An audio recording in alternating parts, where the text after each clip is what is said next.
There is a strange paradox. The less you care, the more things seem to work in your favor.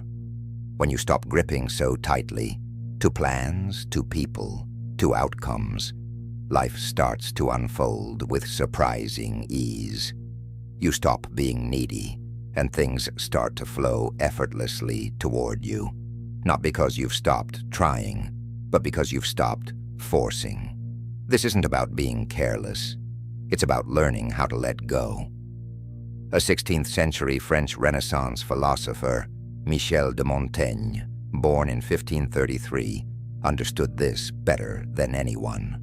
Montaigne asked a fundamental question: why are so many people constantly anxious, always striving, always afraid? And his answer was disarmingly simple. It's our obsession with control that makes us feel out of control. We want certainty, predictability, guarantees. We try to force outcomes, overthink situations, and manipulate life into giving us what we want. But in doing so, we become more tense, more rigid, more disconnected. We are never at home. We are always beyond ourselves. Our feelings reach beyond us. We live in the future, in imagined fears, in idealized versions of how things should be. Rarely are we just here, in the present, content with what is. He who has learned how to die has unlearned how to be a slave. This wasn't about being morbid. It was about facing the truth. We are not in control, and that's okay, because the moment we accept our lack of control is the moment we become free. When I play with my cat, who knows if I am not a pastime to her more than she is to me? It's a humbling, even humorous reminder. The world doesn't revolve around our plans. So let's make this personal. Imagine you're trying to impress someone you're attracted to. You overthink every word, every pause, every emoji. You're tense, careful, trying not to mess it up. But what happens? You come off as stiff, anxious, inauthentic. Now picture someone who's relaxed, grounded, present. They're not trying to win or prove anything. They're just being. Who do you think is more attractive? Exactly. This isn't just true in dating. It's true in every area of life. Money, success, social status. The more we chase something out of fear, the more it slips away. That's the trap Montaigne saw. The trap of clinging. And the escape? It's subtle, but powerful. Detach, let go, trust. There's a psychological trick life plays on us. And once you see it, you start to notice it everywhere. It's called the law of reversed effort, a term popularized by Aldous Huxley, who put it like this: the harder we try with the conscious will to do something, the less we shall succeed. It's not just poetic, it's true. Try too hard to fall asleep, and you lie awake. Try too hard to sound cool, and you sound awkward. Try too hard to love, and it slips through your fingers. Here's a simple one. You plan the perfect night out, the venue, the people, the timing. You expect magic, but the vibe feels flat. You're trying too hard to have fun. Then another time, everything's spontaneous. No expectations, just presence. And somehow, it's one of the best nights of your life. Joy happens when you stop chasing it. The paradox of effort. Let's break it down. When you chase something with fear, urgency, or desperation, your energy becomes rigid. You grip too tightly. You overthink. You act from lack. And that signals to life and to others that something's off. But when you approach the same thing with ease, presence, and openness, it comes to you more naturally. Not because you gave up, but because you let go of forcing it. This is where ancient wisdom meets modern psychology. Austrian psychiatrist Viktor Frankl used this concept in therapy. If someone was afraid of sweating, he'd tell them to try to sweat more, on purpose. What happened? They relaxed. Their anxiety dropped. the sweating stopped. Why?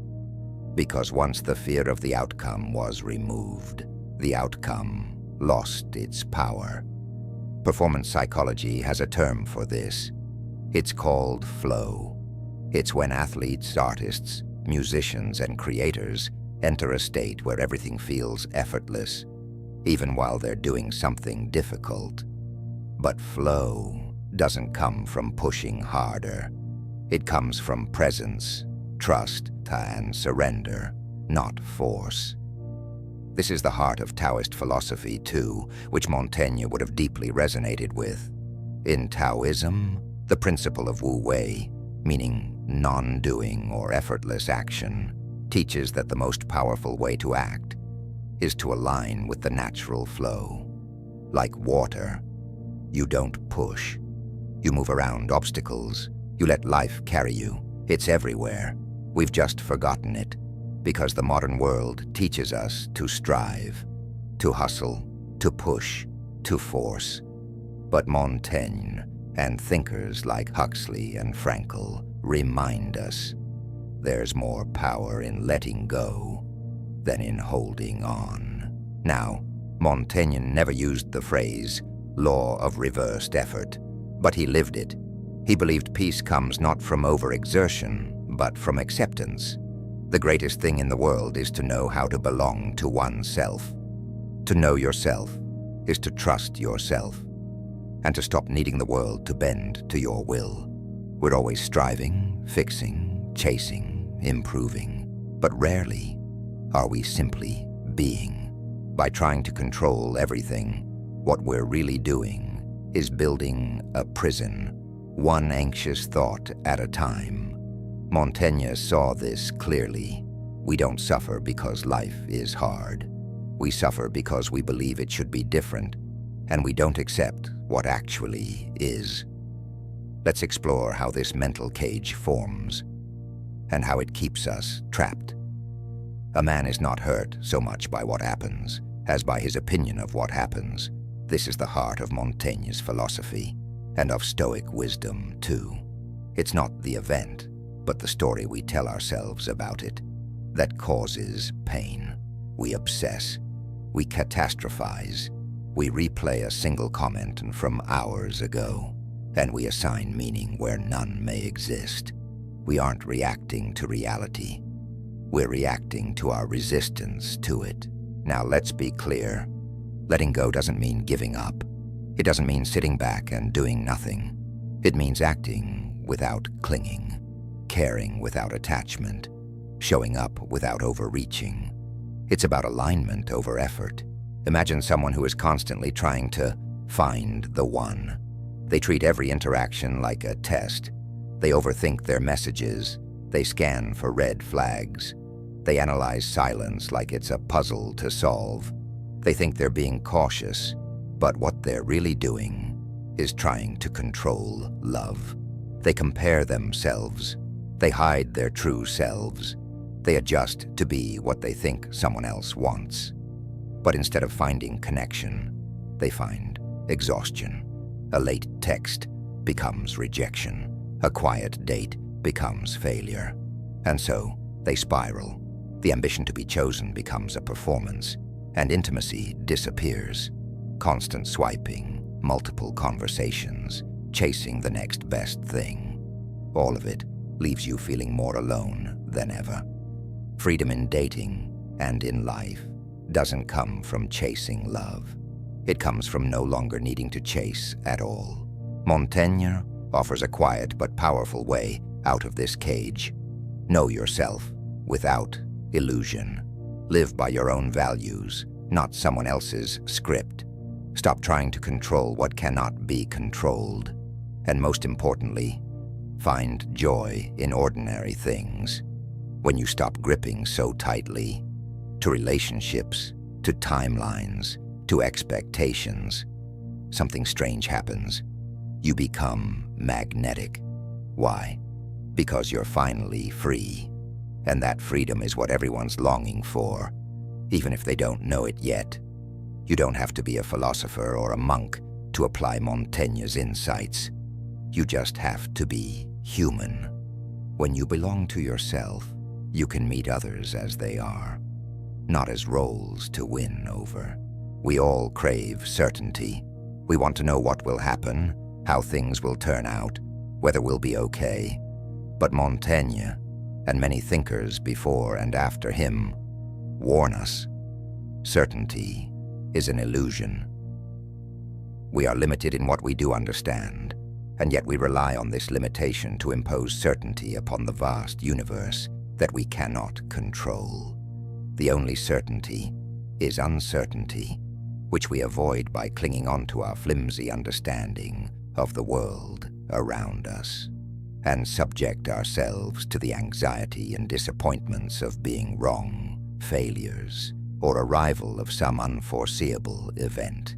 We must embrace the uncertain, surrendering to the mystery of the uncertain future, and see the world around us with wonder, in awe of the potentials beyond what we can imagine in every moment. Look at the most impactful people, not just those who succeeded, but those who inspired. They didn't cling to certainty. They trusted in uncertainty. Steve Jobs dropped out, followed intuition, and embraced the unknown. You can't connect the dots looking forward. You can only connect them looking backward. Richard Feynman, an American theoretical physicist, loved not knowing. I can live with doubt and uncertainty. It's much more interesting to live not knowing than to have answers which might be wrong. Bruce Lee believed adaptability, not rigidity, was the highest form of mastery. Be formless, shapeless, like water. None of them were passive. They were powerfully relaxed, aligned, adaptive, alive. What's the takeaway? Belong to yourself. Flow with what is. Move with trust, not tension. Let go, not out of weakness, but because you finally understand where your real strength comes from. The moment you stop caring so much, the world starts responding differently, because you're no longer chasing, you're simply being. And that, Montaigne would say, is where life finally begins to fall into place.